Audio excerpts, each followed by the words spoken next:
Good afternoon. At this time, we will do our land acknowledgement. William and Mary acknowledges the indigenous peoples who are the original inhabitants of this land our campus is on today. The Sharonaka, Nottoway, Chickahominy, Eastern Chickahominy, Mattaponi, Monacan, Nasman, Nottoway, Pamunkey, Patawomic, Upper Mattaponi, and Rappahannock tribes, and pay our respect to their tribal members, past and present.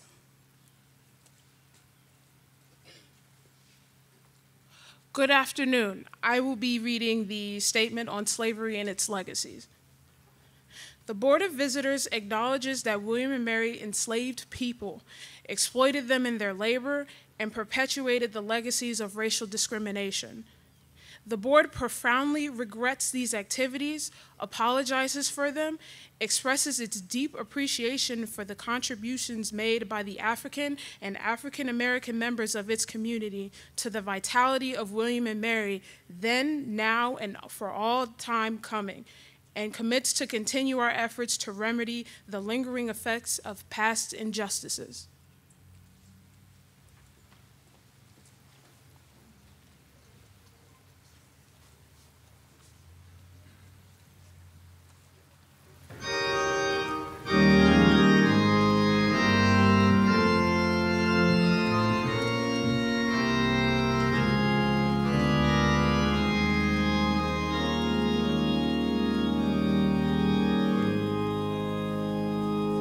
Every voice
Price, Ben, Glasgow, unknown man, unknown woman, unknown person, unknown person.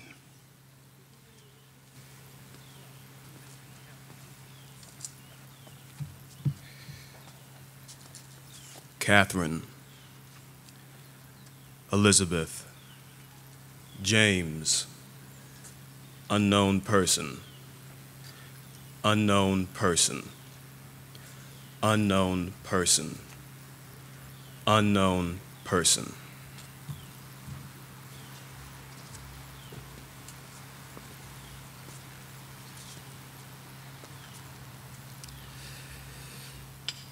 Shandy, Jupiter Evans, Molly, Molly's son, unknown person, unknown person, unknown person, unknown person.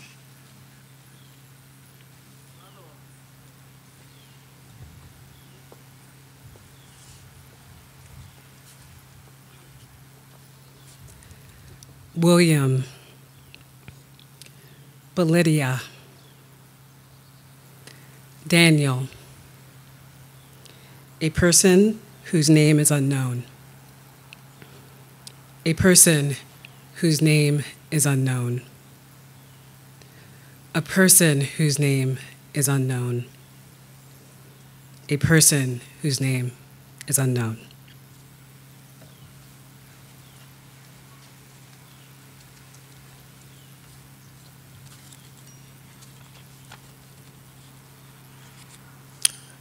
Phyllis, Robin, Charlotte, unknown person, unknown person, unknown person, unknown person.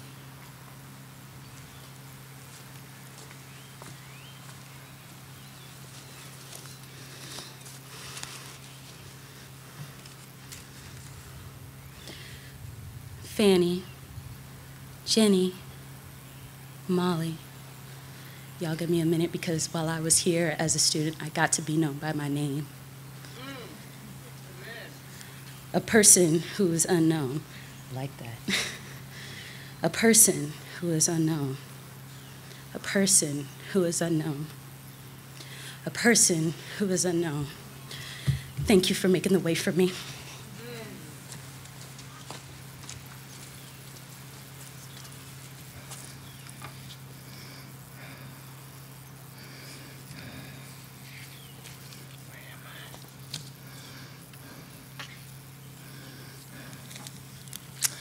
Hello. I'm going to be speaking to you for Lucy. I'm also for Nanny, Priscilla, and Sucky. Unknown, unknown, and unknown. Thank you.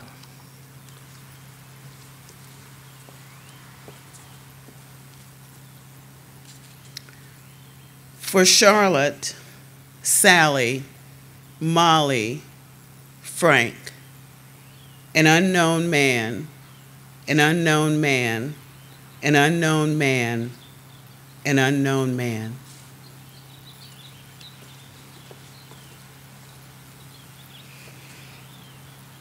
Jack, Amy, Lamb, a man whose name is unknown, a man whose name is unknown, a man whose name is unknown, a man whose name is unknown.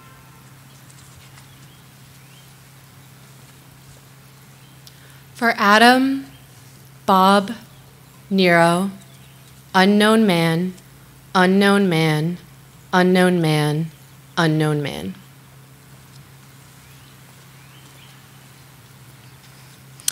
For Ephra, Elizabeth, Charlotte, a person who was unknown, a person who was unknown, a person who was unknown, and a person who was unknown.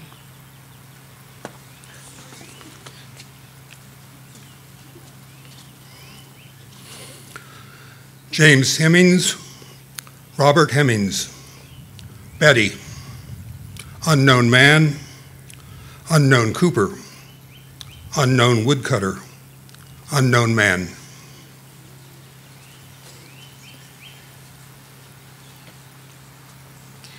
For Daniel, Charlotte, Dick, a woodcutter whose name is unknown, a man whose name is unknown, a man whose name is unknown, and a man whose name is unknown.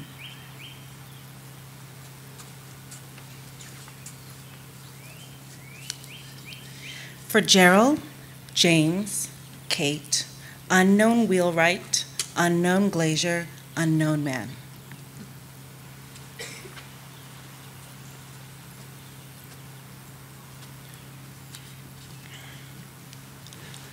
For Lemon, Letty, Lucy, unknown woodcutter, unknown man, unknown woman, unknown person.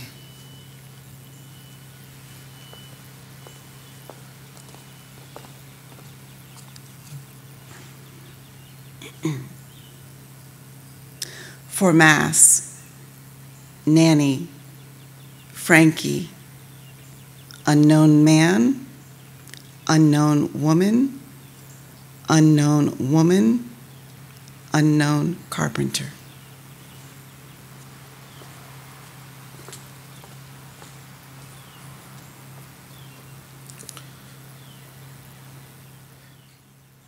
To the Black founders of William and Mary, we honor you, Ned. We honor you, Pompey. We honor you, Molly. We honor a Black founder whose name is unknown. A Black founder whose name is unknown. A Black founder of the College of William and Mary whose name today is unknown, but was known.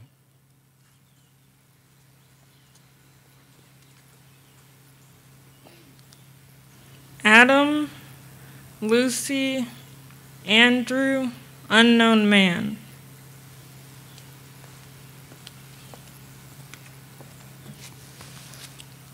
Molly, Anthony, Charles, and Falk. Unknown woman, unknown person, unknown person, unknown person.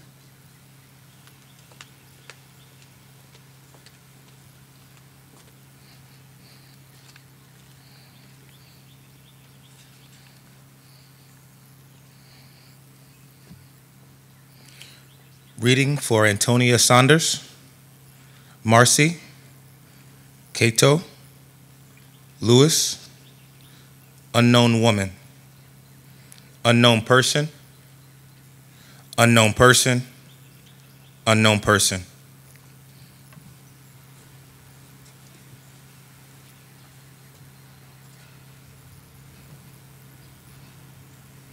For Phil, Edie, Kit, unknown person, unknown person, unknown person.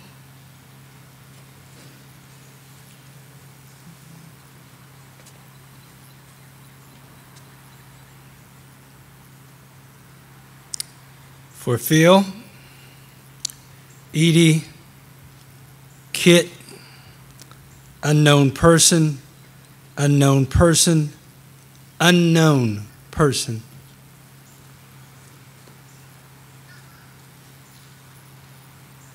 For the ancestors, Abram, Peyton, Joe,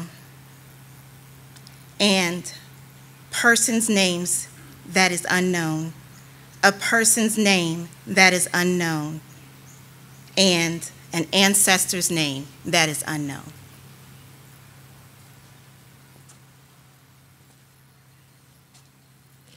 Canada,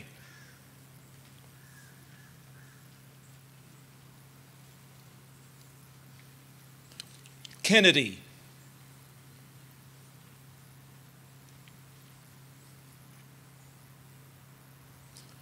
Guthrie,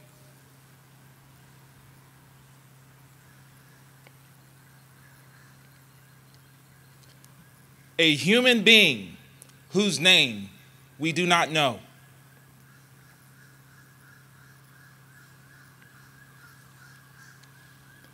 Another human being whose name we do not know.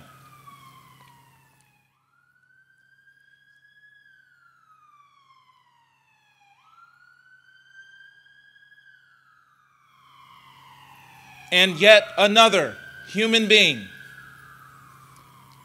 whose name we do not know.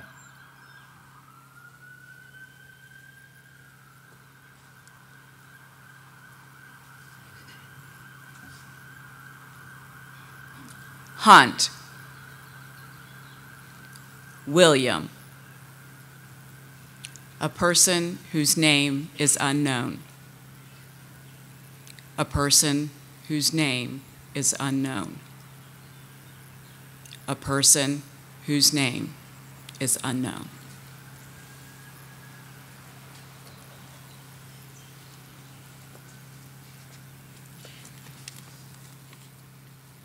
Greenhow, Margaret, Andrew, an unknown person, an unknown person, an unknown person, unknown to us, but their spirits still exist.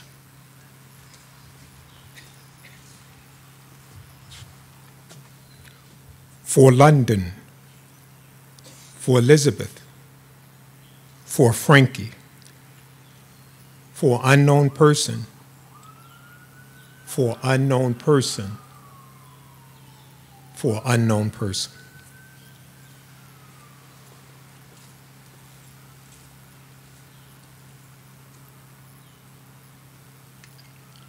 Gerald, Effie, Wilson, unknown man, unknown person, unknown person.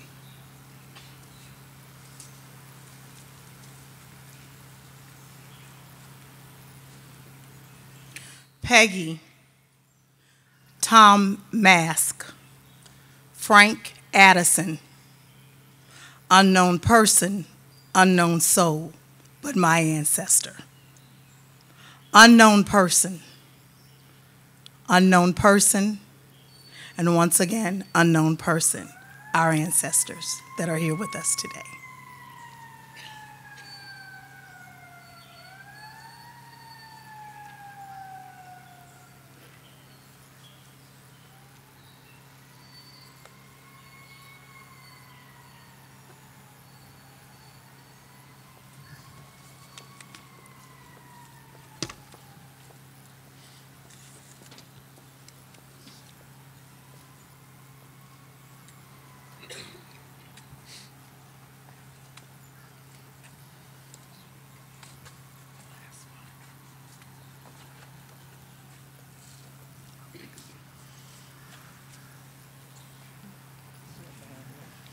As we prepare this libation, we once again acknowledge and honor indigenous peoples of the past and present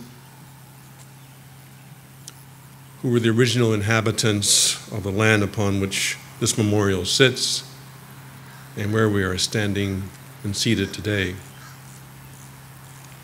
I wear this shirt from Ghana in honor of an open heart, and with open heart, welcoming our African ancestors to join us.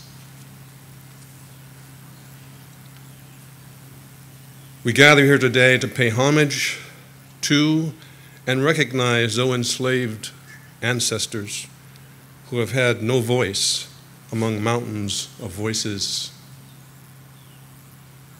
We call upon these ancestors to join us, for we delight in your presence.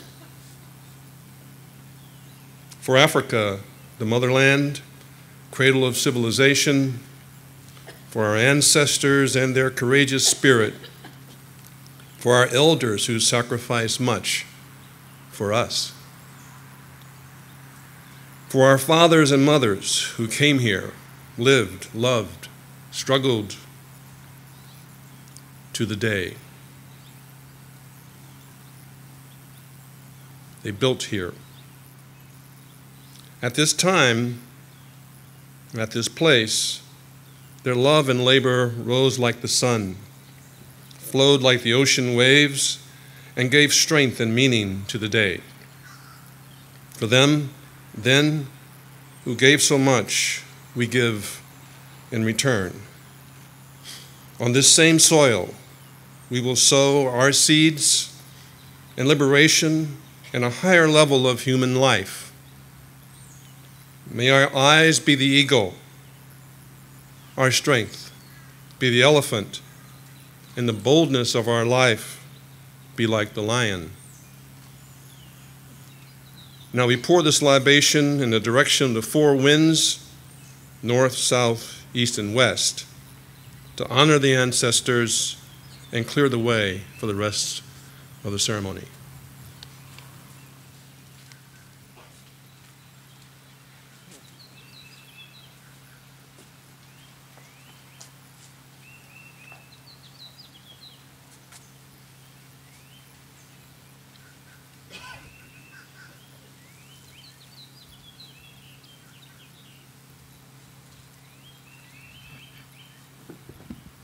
For our youth, who represent our hope for tomorrow and tomorrow's tomorrow.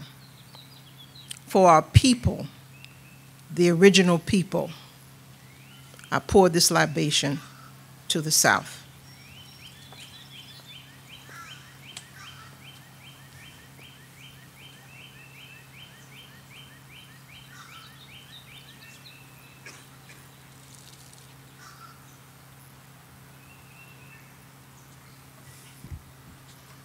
For the righteous struggle of Black people around the world.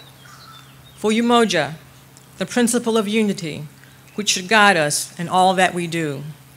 I pour this libation to the East.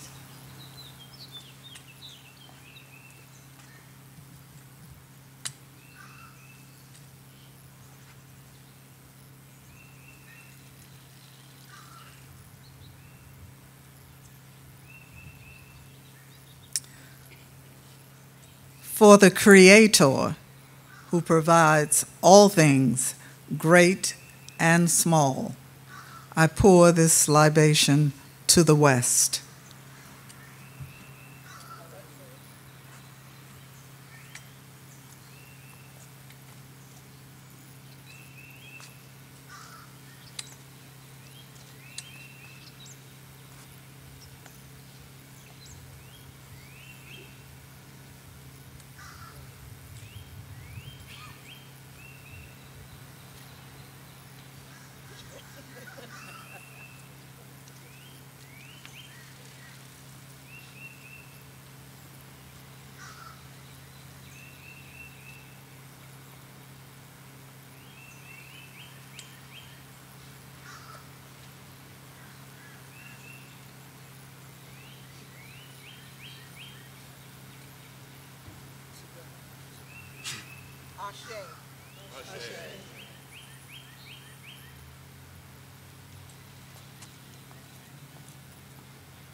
Strength, honor, courage, Charlotte, Frankie, Elizabeth, gratitude, Amy, Molly, Molly's son, perseverance and faith.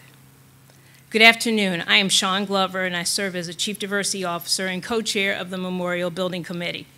I'm excited to welcome all family, friends, students, alumni, city officials, faculty, and staff to today's dedication of Memorial of Hearth, Memorial to the Enslaved, and greet you in the sweet, sweet spirit that permeates this space. The memorial is a culmination of 2.5 years of work that included a pandemic, isolation, separation, social and racial injustice, supply delays, and yet we rejoice in this moment, grateful for the perseverance that brought us here. First, I'm indebted to the members of the building committee who have been my partners as we shepherded this journey. Members of the building committee, would you please stand or wave? And audience, if you would please join me in a round of applause.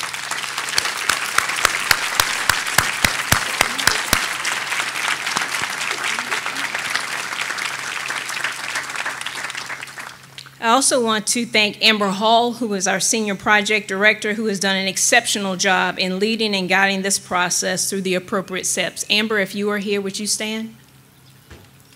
You're somewhere here, I'm sure.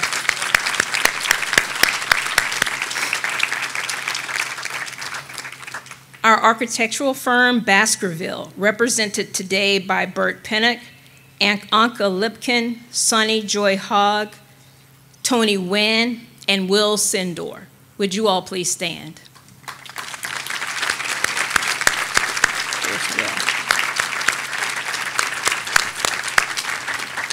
Will, it looks like you might be holding it down by yourself. And our construction company, Kellstrom and Lee, represented today by Rick Berry, Norman Higgins, and Jarrett Craddock. Would you all please stand?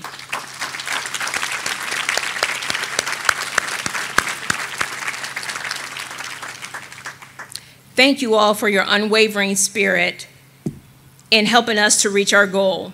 Although this is my first experience leading a capital project, I have found Baskerville and Kellstrom and Lee to have a full understanding and appreciation for the fact that this was not just another building project, but appreciated the critical care, precision, and respect that was needed to tell this untold story and make visible the known and unknown individuals who built and maintained this university for over 170 years. At the groundbreaking ceremony held last May, we intentionally broke down a wall that had been perceived as a barrier to many local Black residents. This was powerful as it opened the space for the placement of Hearth, and it also allowed the university to reclaim and reimagine the new entrance into campus for all to acknowledge the full history of the university, hidden no more. In planning today's program, we embraced the word intentionality. From the ringing of the bells from local churches in the area to the signaling the start of the program with African drumming. We paid homage to our ancestors through a moving libation ceremony that was led by Dr. Warren Buck and the Legacy Three, Lynn, Janet, and Karen, hidden no more. And we call the names of those we honor today, all tied together with the words of Lift Every Voice and Sing from our community choir, Let It Resound, loud as the rolling seas. Additionally, we also honored our current William and Mary faculty, staff, students, alumni, and community members who stand on the shoulders of our ancestors and continue to work each day to make William and Mary an even better place. From this moment on, I hope Hearth, Memorial to the Enslaved, will serve as a symbol of perseverance and faith for all. I would like to personally recognize and share my gratitude to our past and current leadership, without whose dedication and commitment this endeavor would not have happened. President Emeritus Taylor Reevely, thank you for the groundwork that you laid for the Lemon Project's decades of research and all the work that led to this point. President Rowe, thank you for receiving the baton and triumphantly leading us across the goal line. On a personal note, my heartfelt gratitude to you, President Rowe, for choosing me to lead this powerful and meaningful work that will stand for all time coming. Although this is a wonderful achievement, it is only one step in our ongoing work of inclusive excellence and reconciliation as we share a fuller, richer, and more inclusive history of William and Mary. May we remember and honor our ancestors and their legacy they left for us as long as the sun shines and the waters flow. Ashe. We will now hear from President Catherine Rowe, Rector John Littell, Student Assembly President Megan Abujala, Robert Ings, Director of the Lemon Project, Jody Allen, and Francis and Edwin Cummings, Professor of English and Africana Studies, Hermine Penson. President Rowe.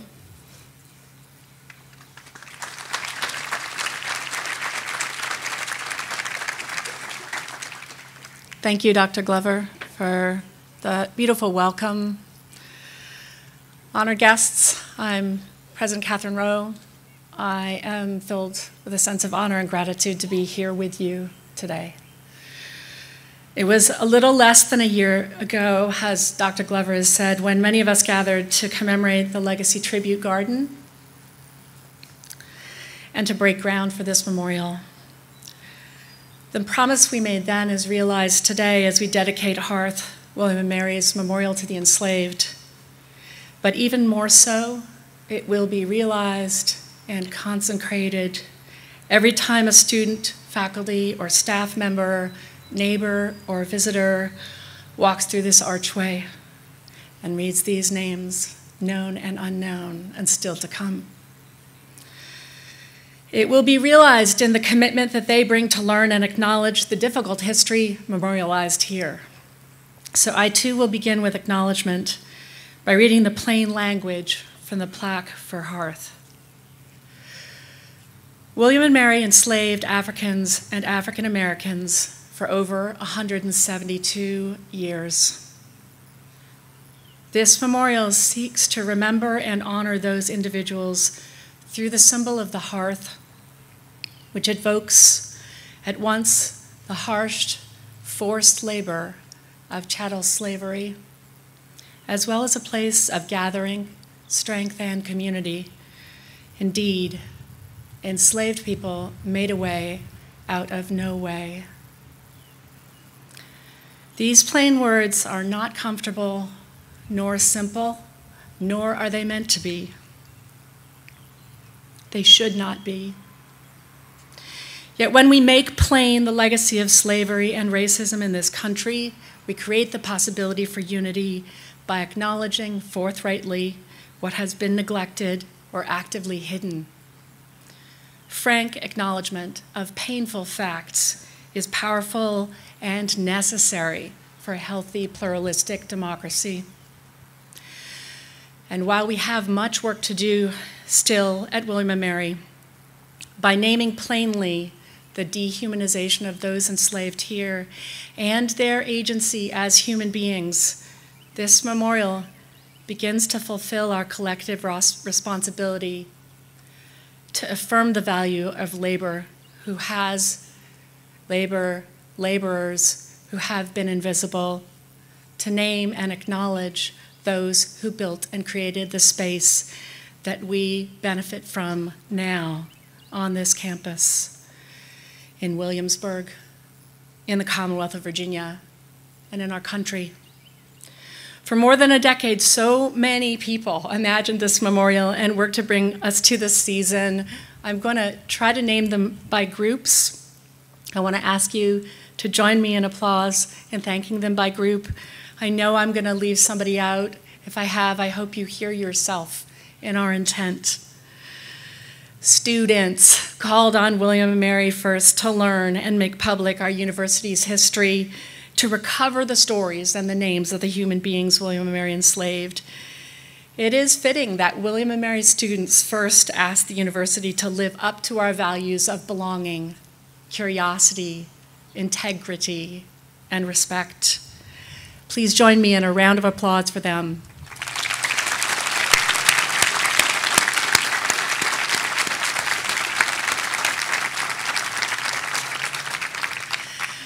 Faculty and staff and alumni and supporters of the Lemon Project, so powerfully led by Professor Jody Allen. Your research and your resolve accelerated William and Mary's leadership in the ongoing work of reconciliation. Please join me in a round of applause for them.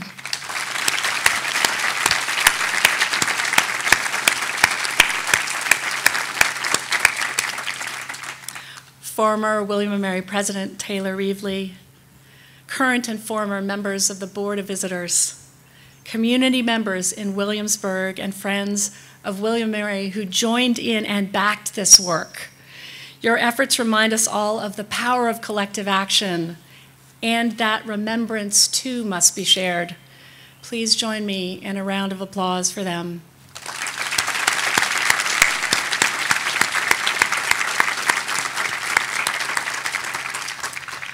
I also want to thank all of our hundreds of donors, more than 400, and notably our rector and every current member of the Board of Visitors and every former rector, as well as Goody Tyler, Elaine and Todd Stottlemyre, Cliff Fleet, Fran Zemmel, and Rob and Jean Estes.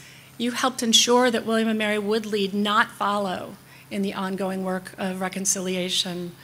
Please join me in a round of thanks for them.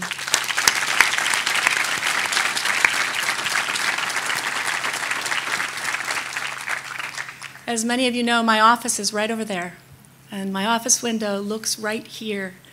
All this spring, from that president's office window in the Brafferton, I've watched this memorial going up. I witnessed the busy, beautiful dance of construction here. And from time to time, I was able to stop by the site to talk with the makers about what they were building. I was struck by their sense of being present to significant work as they poured concrete or mortared bricks or laid sod. They recognized they were placemaking, and that the placemaking they were engaged in will ensure that William and Mary sustains the work of reconciliation. So I would like to reiterate Dr. Glover's thanks to all those who built this memorial with such care: architects, construction teams, project managers, contractors, electricians, bricklayers, landscapers, more and more than I can name. Please join me in a round of applause for them.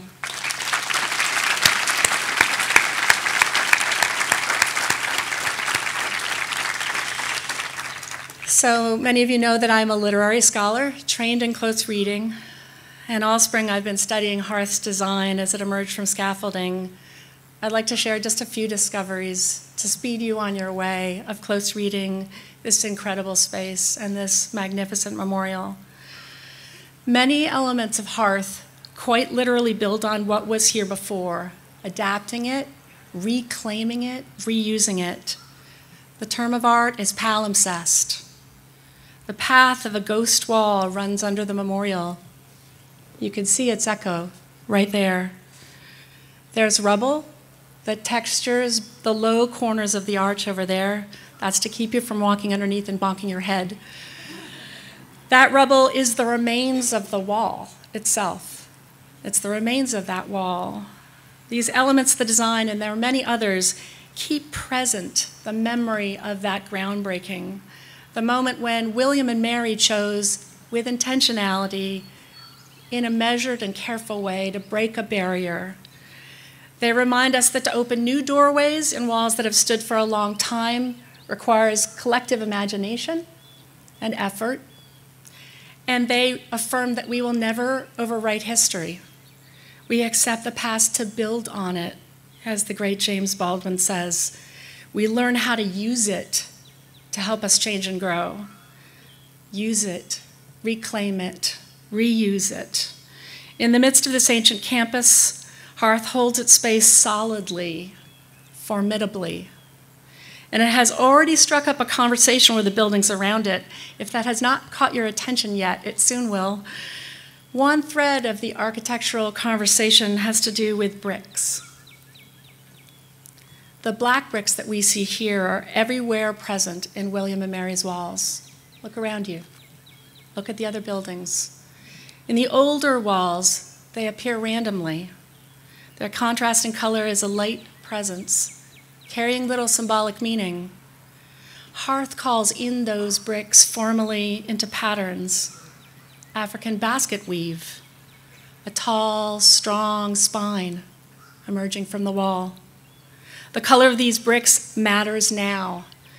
Their presence is clearly defined and felt, and such intentional patterning invites us to think about the contrast between forced labor and chosen labor. Hearth reminds us that the shaping hands of those enslaved were also hands of artists, skilled craftspeople. We can look for their agency in other parts of the campus too. And like any new artwork that takes its place in a long-standing established tradition, Hearth alters that tradition. This arch reframes the campus in two illuminating ways.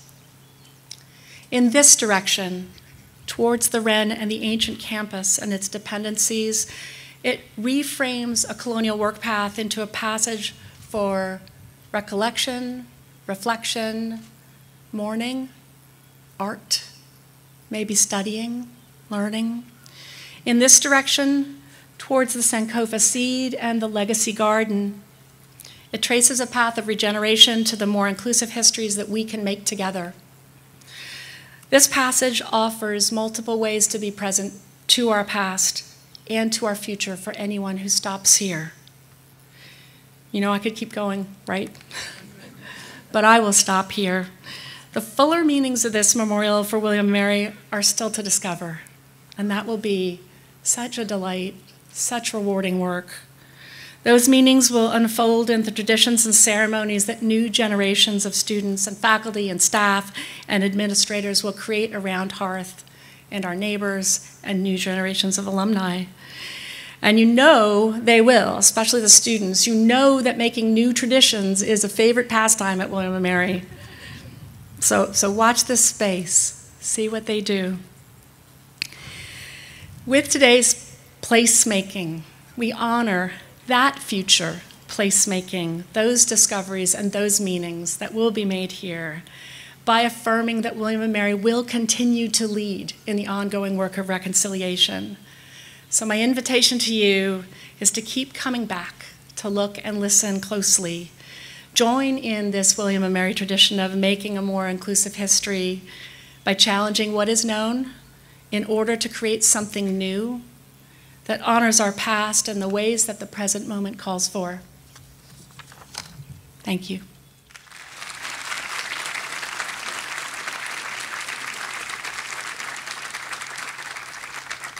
Good afternoon. Great crowd, really great. Thank you, President Rowe, for those comments and for your support of this initiative from the very beginning of your presidency, and to President Reevely for carrying this through from the beginning of the initiative. I'm honored to be a part of this ceremony and to bring greetings and gratitude from the Board of Visitors, the vast majority of whom are here today. In my term on the board, 10 years on the board, the work of the Lemon Project has been one of the most consequential and important efforts at William and Mary. Regrettably, this initiative did not start with the board or the university administration. Like so many lasting endeavors here, as President Rowe indicated, it began organically with the free inquiry of and among faculty and students. I doubt Professors Braxton and Myers expected that their questions and then research would lead to a multi-decade initiative involving tens of thousands of students, faculty, scholars, donors, supporters, and neighbors.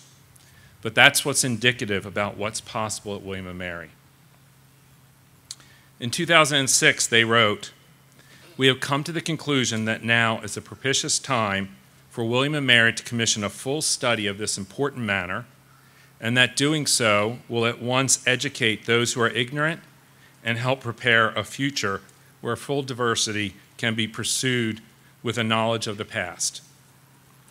Their initial work was further substantiated by visiting Professor of History Robert Engs and supported by the faculty and student assemblies. And soon after, the Board of Visitors launched the Lemon Project.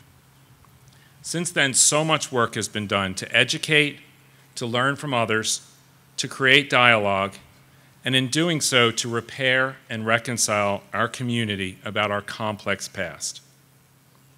Today is such an important step in that journey of reconciliation.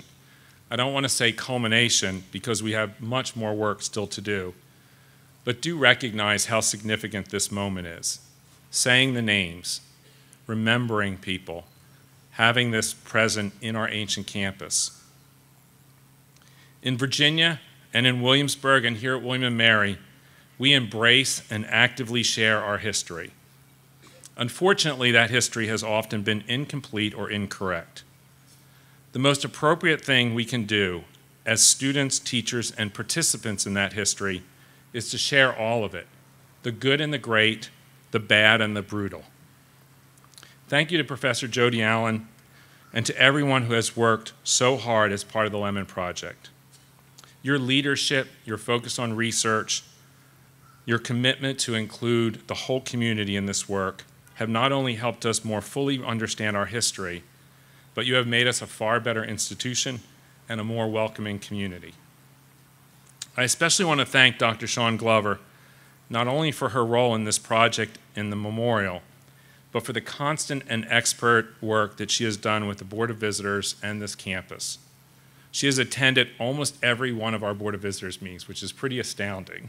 Not every board member has done that, but she has. And she's helped us address and understand diversity and other issues in a very meaningful way. So thank you very much, Shawn.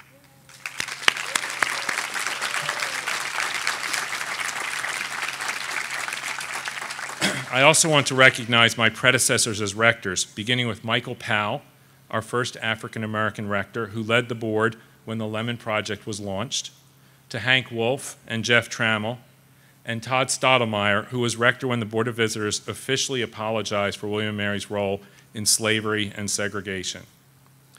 Each of them nurtured the work that was going on, and when we needed to raise funds for this memorial, stepped up and led the effort. Alexis de Tocqueville wrote in Democracy in America, "The greatness of America lies not in being more enlightened than any other nation, but rather in her ability to repair her faults." Of late, that sentiment does not always seem to be descriptive of American society. But here at William & Mary, I hope that it will continue to be an integral part of our ethos for all time coming. Today is an important step in that reparation and reconciliation. We look forward to the many ways that this memorial will positively affect our community, including all the traditions that the President spoke about. And I want to thank you all again for being here to share in this celebration. Thank you.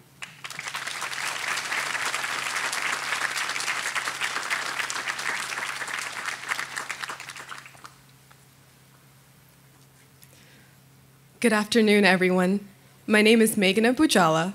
I am a graduating senior at the college and the outgoing president of the Student Assembly. About 1 year ago, many of us gathered here to ceremoniously break ground for the memorial. Now, we stand before this completed grand structure and are able to witness our campus changed forever. I have reflected on what this memorial means to members of Williamsburg who are not a part of the Black community. What could this mean for students who attend this university after us? A few weeks ago, the Lemon Project and Student Assembly's Reparations Committee hosted a session to discuss how students will interact with this space, and that left many of us thinking, what does this space mean to us? How will we use it, respect it, protect its sacredness? I lived on this side of campus for 3 out of 4 years of my college experience. Every morning, I would walk along this sidewalk to get to class. During my 15-minute walk, I would play my daily news podcast and admire the nature and architecture around me. This memorial will forever change the student experience.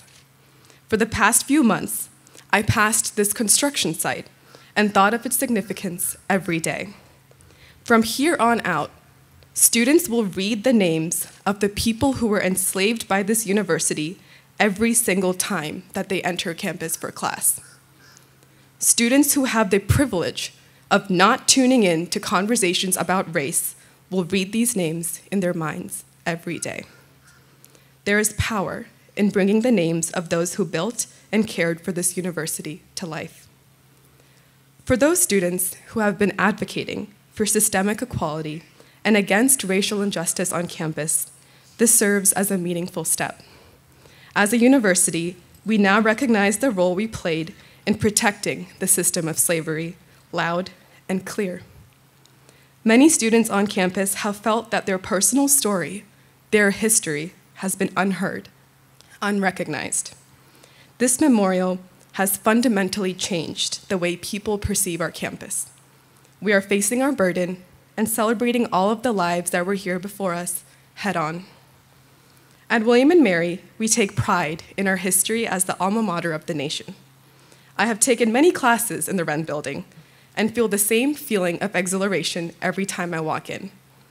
The community here adores what we called Old Campus, the aged bricks, the greenery, the spaces for gathering. This memorial both blends and stands out against the other architecture, as President Rowe described.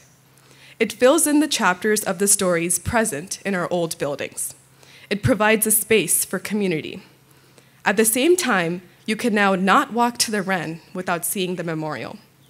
You cannot perceive those aged bricks until you acknowledge the new ones behind me. We have changed our architecture forever. And as students, that fundamentally changes our college education for the better. The positioning of this memorial influences our national discourse on memorials and monuments. How do we actively provide space for untold chapters of our history? How do we, William & Mary, reconcile the buildings that were erected with people who were enslaved? How do we reconcile educating the first leaders of this country while acknowledging the communities we have failed at the same time? We will live in this uncomfortable dichotomy for the rest of our lives. There are many possible answers, and yet there are no definite answers for how we address our individual and unique positioning in America. Going forward, this memorial will stand tall beside students when they complete their major university traditions. Traditions have come up 3 times so far. Convocation, commencement, and everything in between. It will greet them whenever they step on the grounds to get to class. It will provide them shade when they sit and reflect in this area. It will stand proud and as a gentle reminder whenever we acknowledge our privilege for attending this university.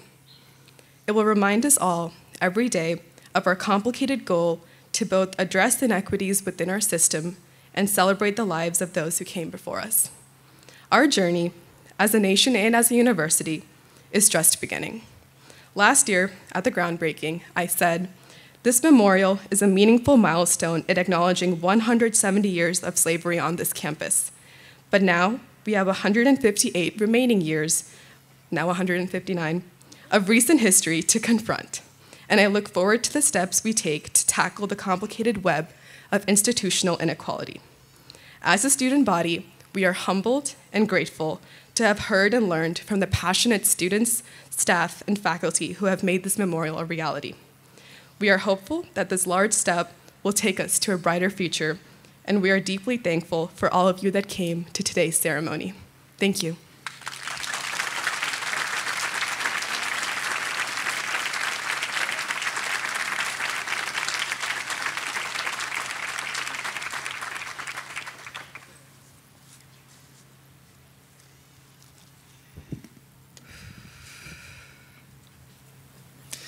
Good afternoon, and thank you for all for being here.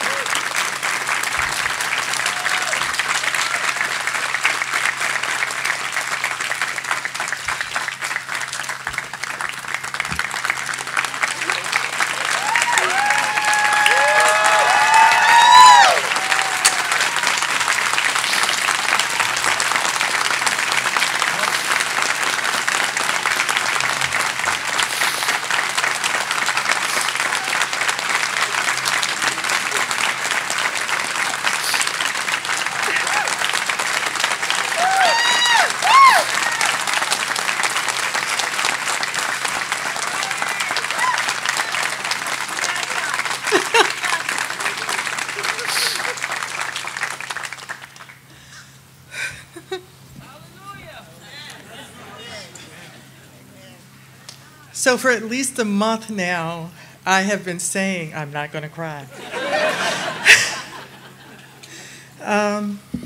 Okay, I'm going to try to get through this. Thank you all so much. Okay. It's hard to believe that we're here dedicating Hearth Memorial to the enslaved. It's taken, as they say, a minute. But we're here now. As you can imagine, this was not an undertaking that could be accomplished by one person or organization. And while I couldn't possibly name all the individuals, organizations, or departments, etc., that have contributed to this endeavor, I must drop a few names. First, the people of the greater Williamsburg community have embraced and supported the Lemon Project since its beginning. You've invited us to speak to they've invited us to speak to their organizations, churches, and even into their homes. You attended listening sessions to share your thoughts about the memorial. You responded to online surveys and attended our annual symposia. In short, the community has been a wonderful partner. Our work would not have been possible without it. I also want to thank today Mr. Reginald Fox for bringing together this amazingly talented community choir.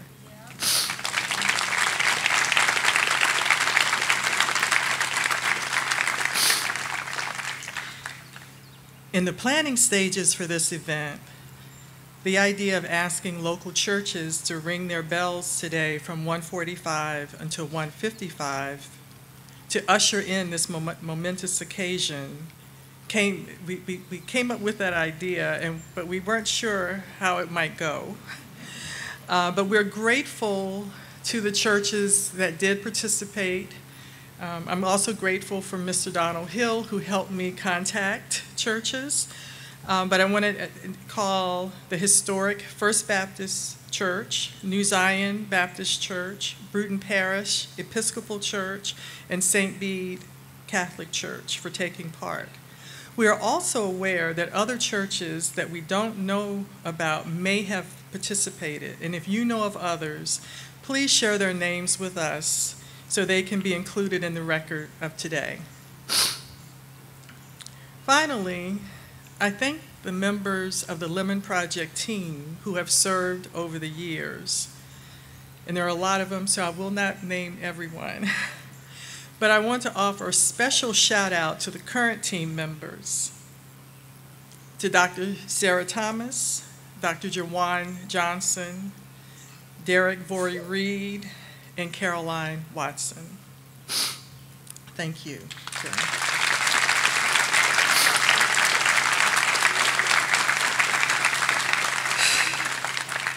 For those of you who don't know, this all started in 2007, 15 years ago, with 3 students who learned in a class, or started in a class anyway, that William and Mary had once enslaved Black people.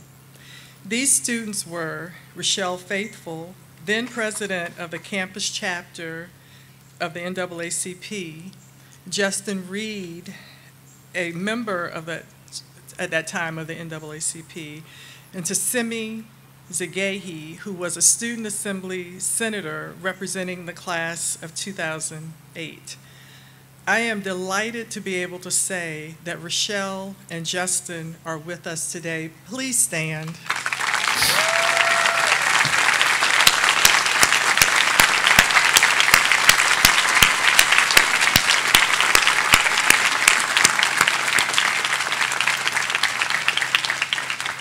And I will also say that Tassimi is engaged in this process, but she was not able to be here today. At the urging of these students, the Student Assembly passed a resolution calling on William and Mary to study its history as an enslaver, make that history public, and establish a memorial to the enslaved. I say all this here for two reasons. One, to acknowledge these alumni, but also because I know that there are current William and Mary students here today, and I want you to know that you can make a difference in this campus too.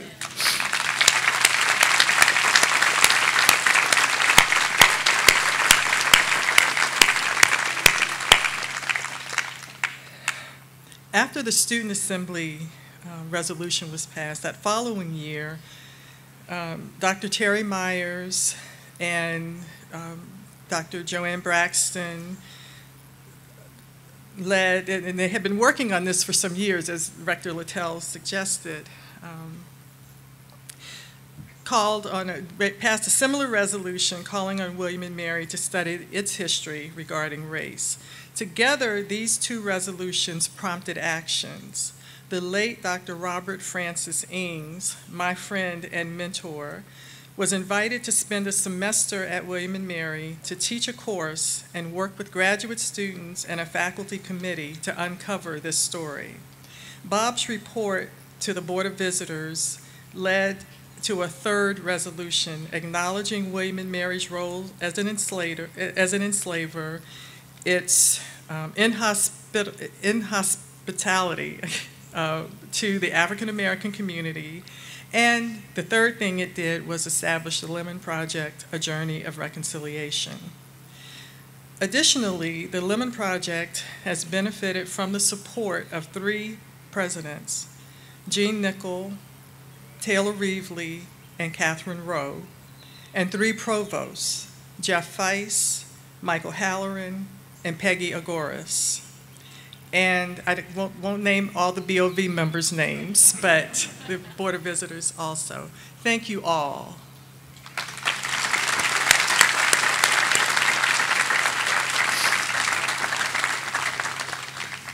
It's been 8 years since Ed Pease and I taught a course consisting of members of the Williamsburg community, students, and staff that in that course we call Memorializing the Enslaved at William and Mary.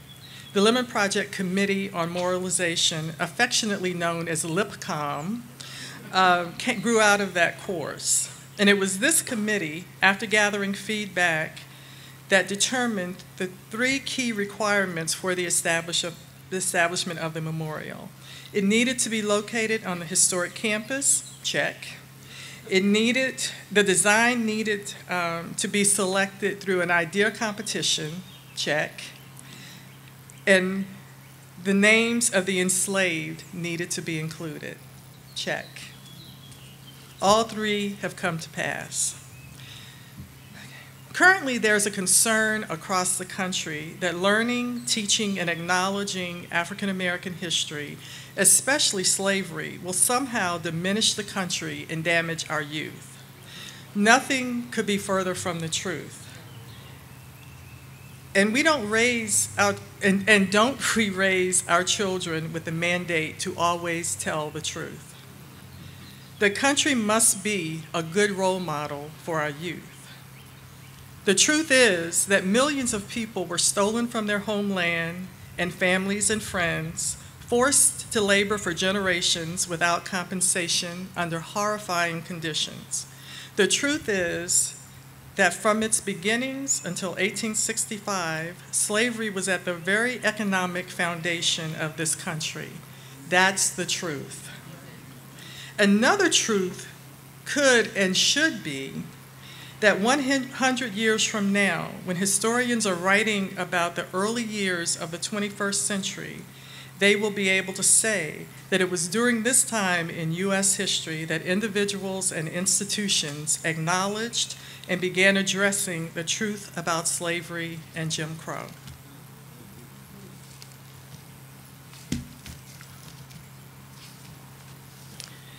We've tried the tactic of ignoring this issue, and we see where that's gotten us. Now we must remember that if this country is to be healed and moved forward, we must tell the truth. I recently heard a quote that I think is appropriate here. In remembrance lies the secret of redemption. The country can be redeemed, but it must remember. It needs leaders, and William and Mary is one of those leaders. But to remain a leader, we must never forget that it once also led in pro-slavery thought, eugenics, and segregation. William and Mary must use its place in the academy to address the ills of the past. With the dedication of this memorial, we are saying that we acknowledge and we remember the Black men, women, and children who labored here for 172 years without compensation or just treatment. And those who labored after 1865 who were underpaid and poorly treated. After over a decade of research, we know more about the people who walked these grounds, but we may never know all of them. What we do know is that this monument is a permanent marker to their existence. They will never be swept under the archives again. We will no longer ignore the past because we understand that willful ignorance hinders progress. So in closing, to quote the late, great Mr. Sam Cooke, it's been a long time coming, but a change is gonna come. Thank you.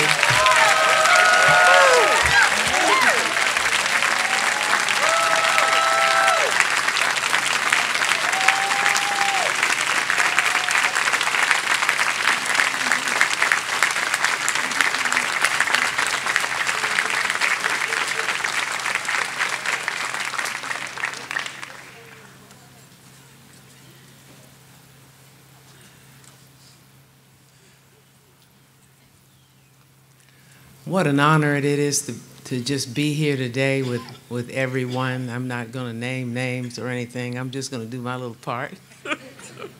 I'm supposed to read a poem, but I think of this poem really as a preface to Robert Hayden's poem, which I'm going to read right after that. So the first poem, preface, is titled "To Be Free." To those who will come by here to stand or sit or read in the shadow of these shaped bricks. If a hearth is the floor of a fireplace, synonymous with home and the promise of refuge, warmth, solace, do come here and rest a while, ponder, and dream in the shade of this solid parabola that figures within its perpetual reaching the memory of bondage and liberty's pursuit. Remember those out of whose lives, our lives, and the life of this institution have grown, arcing from then to now and ever, to connect, to create, to spark the human impulse, what we can make of the divine on earth. Frederick Douglass by Robert Hayden.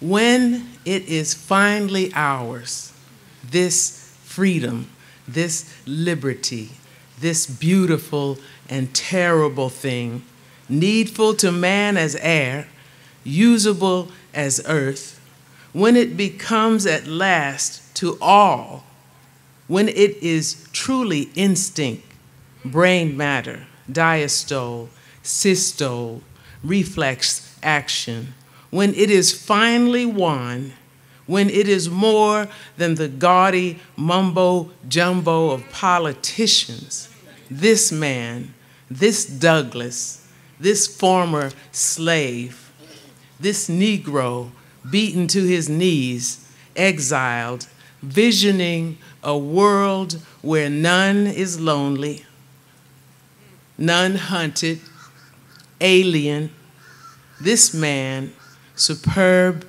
in love and logic, this man shall be remembered. Oh, not with the statues' rhetoric, not with legends and poems and wreaths of bronze alone, but with the lives grown out of his life, the lives fleshing this dream of the beautiful, needful thing. Thank you.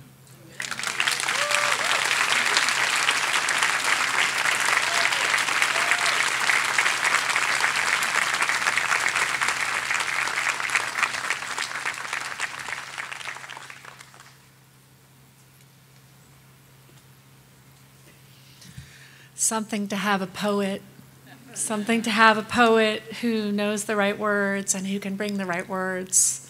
Thank you so much for those beautiful words, Professor Pinson. Now, in a moment, several members of the William and Mary community and Williamsburg neighbors are going to cut this ribbon. Then, following the ribbon cutting, we invite you all to place the flower you received in the basin adjacent to the memorial in recognition of the known and unknown people that we honor today. So if you don't have a flower, where can they find a flower? Over by the front, okay. So I know some people came from different directions. Over by the front, there's flowers. Will all those who are going to participate in the ribbon cutting, come join me. We're going to conclude the program with this beautiful act.